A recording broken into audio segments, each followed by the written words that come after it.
পুরো বাংলাদেশে ছবিটা দেয়ালের গ্রাফিতি হয়ে যায়। কিন্তু কোনো জায়গায় দেয়ালের গ্রাফিতি তো হয়ই, শুধু দেশ বিদেশ না, প্রত্যেকটি জায়গায় জুলাইয়ের যেখানেই ম্যাগাজিন, যেখানেই পোস্টার হয়েছে, সব জায়গায় এই ছবিটি ব্যবহার করা হয়েছে। সেই জায়গাতে আমাকে বা আমার প্রতিষ্ঠান ইত্তেফাককে ক্রেডিট দেওয়া হয় নাই। আসলে ক্রেডিট দেওয়া হয় না, এটা মানে আমি চাচ্ছি না আমাকে ক্রেডিট দেই। এটা তো আমি আসলে ক্রেডিট নেওয়ার জন্য বা ক্রেডিট বাজি করার জন্য ছবিটা তুলি নাই।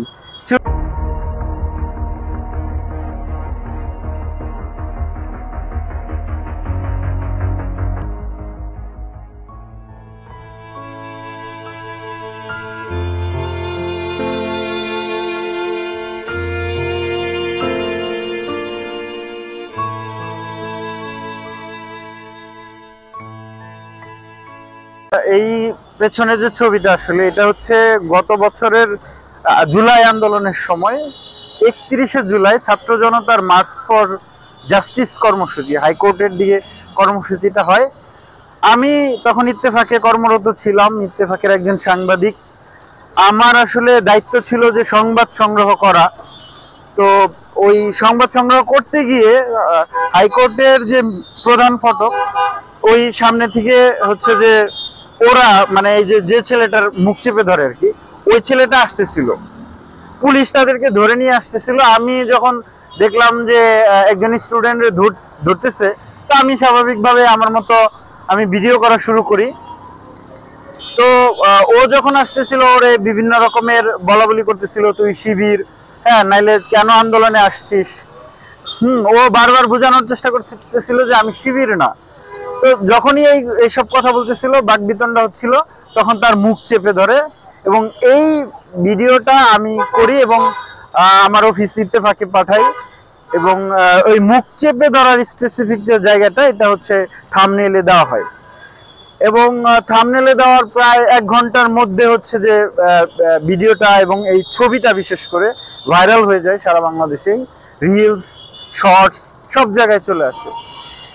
এরপরে তো দেখি যে এরপরে যে আন্দোলন, মানে এরপরে 31-এর পরে আগস্ট থেকে এই 2-3 তারিখে যত যা হয়েছে, ওইখানেও এই আন্দোলন ছিল। এই ছবিটি ছিল ব্যানারে থাকার পরে আন্দোলনের পরে গিয়ে পুরো বাংলাদেশে ছবিটা দেয়ালের গ্রাফিতি হয়ে যায়।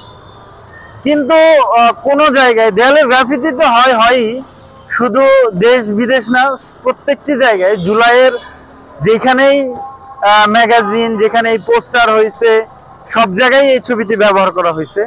সেই জায়গাতে আমাকে বা আমার প্রতিষ্ঠান ইত্তেফাককে ক্রেডিট দেওয়া হয় নাই। আসলে ক্রেডিট দেওয়া হয় না, এটা মানে আমি চাচ্ছি না আমাকে ক্রেডিট দেই। এটা তো আমি আসলে ক্রেডিট নেওয়ার জন্য বা ক্রেডিট বাজি করার জন্য ছবিটা তুলি নাই। ছবিটা আমার কাজের অংশ ছিল। আমি পেশাদার একজন সাংবাদিক, আমি সাংবাদিকতার জায়গা থেকে কাজটা করেছি। তবে হ্যাঁ, উচিত ছিল যে আমাকে ক্রেডিট না দিলে অন্তত এই ছবিটার ক্রেডিট ইত্তেফাককে দেওয়া উচিত, আমার প্রতিষ্ঠানকে দেওয়া উচিত। এটা করছে একমাত্র প্রথম আলো। প্রথম আলো হচ্ছে যে প্রথমে এই ছবিটা নিয়ে একটা পোস্ট দিছিল, মানে একটা নিউজ লিখছিল, তারপরে নিচে কোনো লিখছিল সংগৃহীত। পরে একজন প্রথম আলোর সাবেক ফটোগ্রাফার তিনি প্রতিবাদ করে ব্যাপারটা, যে কেন এই ছবিটার নিচে এই সংগৃহীত লেখা হবে। এই ছবিটা যে তুলছে সেটা তো প্রথম আলো জানে, কারণ ওইখানে প্রথম আলো সাংবাদিকও ছিল। তাহলে তো যে তুলছে হয় তার ক্রেডিট দিবে, নাইলে তার প্রতিষ্ঠানের ক্রেডিট দিবে। যখন আলোচনা সমালোচনা হইল, তখন প্রথম আলো থেকে আমার ফোন দিল যে নাসির, এই ছবিটার ক্রেডিট কাকে দিব, তোমাকে দিব না তোমার প্রতিষ্ঠানকে দিব? তখন আমি বললাম, দেখেন, আমি তো আসলে ওই প্রতিষ্ঠানের একজন কর্মী, তো আমার এখানে ক্রেডিট নেওয়ার কিছু নেই, আপনি এটা ইত্তেফাকের নামে ক্রেডিট দেন। তো যাই হোক, ইত্তেফাকের নামে ক্রেডিট দিল, এই ছিল ক্রেডিট পাওয়া। এছাড়া যত জায়গায় প্রদর্শনী হয়েছে, যত জায়গায় আবার নতুন করে নিজেরা এই ছবিটা আর্ট করেছে, কেউ মূল যে ছবি তুলেছে বা কোথা থেকে পাবলিশড হয়েছে এই জায়গাটি কেউ তুলে ধরে না। এ নিয়ে আমার আক্ষেপ নেই, কারণ জুলাই হচ্ছে সকলের, জুলাই মানুষের, ছাত্র জনতার।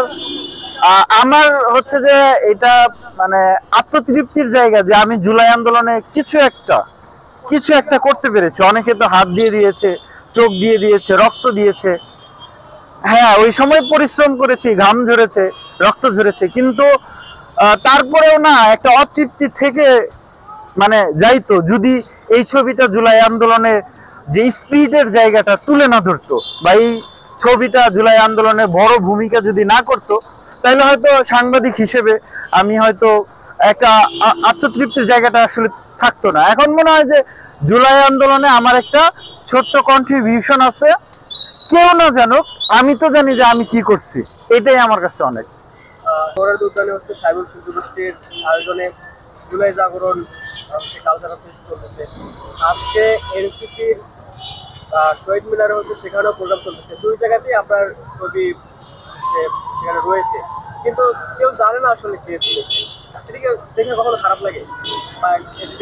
এটা আসলে খারাপ লাগে না, যখন আমার ছবি দেখি আমার বুক ভরে যায়, এবং আমার খুব ভালো লাগে যে আমার ছবি এই প্রদর্শনীতে, আমার ছবি এই একটা ব্যানারে, মানে আমি ওই যে বললাম না 31শে জুলাইয়ের ছবি, তো 1 তারিখে যে শহীদ মিনারে সবাই আসে না, ওই দিন হচ্ছে ব্যানারে, ছোট এতটুকু ব্যানারে এই ছবিটা ছিল। আমি না প্রচুর চেষ্টা করছি, আমি যখন অফিসে লাইভ করতেছিলাম প্রচুর চেষ্টা করছি যে একটা ছবি আমি বাসায় নিয়ে যাব, কিন্তু আমি পরে খুঁজলাম, কিন্তু এই ছবিটা পরে ব্যানারের ছবিটা আমি পাইলামই না। তো কোথাও এই ছবিটা দেখলে আমার খারাপ লাগে না, বরং ভালো লাগে যে আমার ছবি এইভাবে ব্যবহার করা হচ্ছে, এটাই আসলে পাওয়া। তবে কেউ ক্রেডিট দিলে সেটা তো অবশ্যই, ক্রেডিট পেতে কার না ভালো লাগে, অবশ্যই ভালো লাগবে। আরেকটি বিষয়, ওখানে তো আরো অনেক সাংবাদিক ছিল, অনেকেই তো ভিডিও করেছে, কিন্তু মানে আপনি হচ্ছে যেমন দেখেছি যে যে পাশ দিয়ে আসলে এই ছবিটি তোলা যায়, বা হচ্ছে যেভাবে হচ্ছে এই ছবিটি হচ্ছে সামনে আসে বা যেভাবে এসেছে, আপনারই ফোনে তোলা এবং আপনার কোনো এখানে কোনো ইয়ে আছে কিনা? এটা আসলে আমার ভাগ্যের ব্যাপার। আসলে সাংবাদিকতা, ফটোগ্রাফি বলেন বা ভিডিও বলেন, এটা খুব ভাগ্যের ব্যাপার। এটা আমার জায়গায় হয়তো অন্য কেউ থাকলে সে পেয়ে যেত। এটা আসলে আমার কোনো কারিশমাটিক কিছু না, আমি আমার কাজটা করছি, এটা আল্লাহ তাআলা আমার ভাগ্যে আসলে দিয়ে দিচ্ছে। এখানে দেশ টিভি ছিল, প্রথম আলো ছিল, প্রথম আলো পিছনে ছিল, আর দেশ টিভি পাশে ছিল। বাট আমি একেবারে ওনার সাথে সাথে, মানে আমি ছাড়তেছিলাম না, আমি একবারে ধরেই রাখছি যে আসুক, মানে পেছন পেছন পেছন হাঁটতেছি, তখন হুট করে আমি পেয়ে যাই। এটা আসলে আমার কৃতিত্ব না, এটা বলবো যে সম্পূর্ণ আল্লাহ তাআলার কৃতিত্ব, কারণ আল্লাহ তাআলা আমার হাতে এই জিনিসটা তুলতে সক্ষম করেছেন। সর্বশেষ বলার কিছুই নেই। কষ্ট হয় যে জুলাই আন্দোলনে আমরা যেমন বাংলাদেশ চেয়েছিলাম, নতুন বাংলাদেশের যে স্বপ্ন দেখেছিলাম, সেই বাংলাদেশটা আসলে পাচ্ছি না। মানে শুধু সাংবাদিক হিসেবে না, সাধারণ মানুষ হিসেবে আমার খুব কষ্ট হয় যে যেই নতুন বাংলাদেশের স্বপ্ন দেখলাম, যেই চাঁদাবাজ মুক্ত বাংলাদেশের স্বপ্ন দেখলাম, যে নির্ভয় বাংলাদেশের স্বপ্ন দেখলাম, সেই বাংলাদেশটা পাই নাই। আর সামনের দিকে যে পাবো সেটাও মানে আমার মনে হয় না পাবো, সেটাও প্রত্যাশা করি না। বাকি জীবনটা এই যে দেশে যেহেতু জন্মেছি, এই দেশকে ভালোবেসেই আসলে মরতে চাই, এতটুকুই বলা।